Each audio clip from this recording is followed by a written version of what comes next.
जीत या हार रहो तैयार बाय डॉक्टर उज्जवल पाटनी। जापानी अद्भुत गाथा।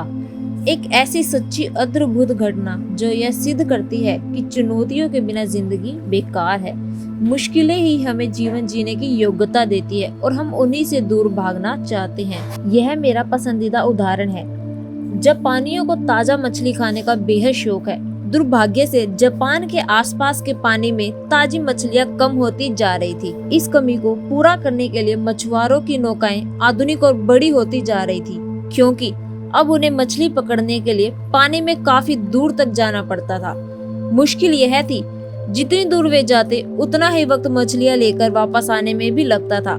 समय ज्यादा लगने की वजह से मछलियां बासी हो जाती थी और ग्राहकों को बासी मछली पसंद नहीं आती थी।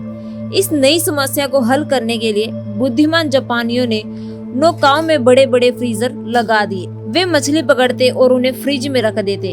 उन्होंने सोचा कि मुश्किल हमेशा के लिए हल हो गई और इस खुशी में मछुआरों को कौम में जमकर जश्न मनाया। परंतु अब एक और समस्या आ गई। ग्राहकों को इतने लंबे समय तक फ्रिज में रखी गई मछली का स्वाद बदला बदला सा लगता था। वे इसकी बहुत कम कीमत देते थे।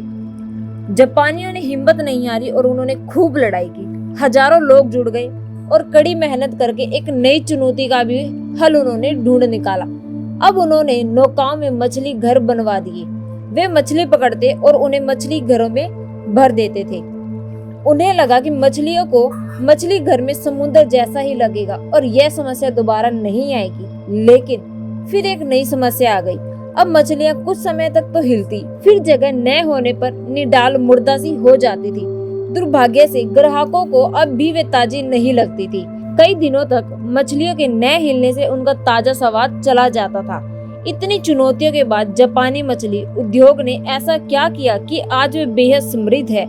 कैसे वो ताजा मछली जापान तक लाने में सक्षम हुए, सोचिए। क्या आपके पास कोई जवाब है? मित्रों, चुनौतियां ही इंसान की रचनात्मकता को उत्तेजित करती है, सवालों के नए नए हल को ढूंढने पर मजबूर करती है और जापानियों ने इसका हल ढूंढ निकाला।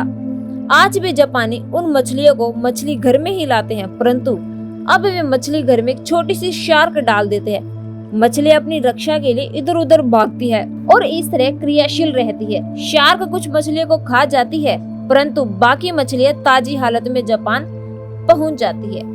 अब मैं सीधी बातों में आपको 3 पॉइंट बताऊंगी। पहला पॉइंट है, हर चुनौती अपने साथ एक समाधान लेकर आती है। दूसरा पॉइंट है, चुनौतियों से दूर भागकर हारने की बजाय चुनौतियों से लड़ो और उस खेल का मजा लो। अब तीसरा पॉइंट है, यदि आपने एक छोटा लक्ष्य पा लिया है तो अब बड़े लक्ष्य से लड़ो, क्योंकि जब तक लड़ते रहोगे तब तक जिंदा रहोगे।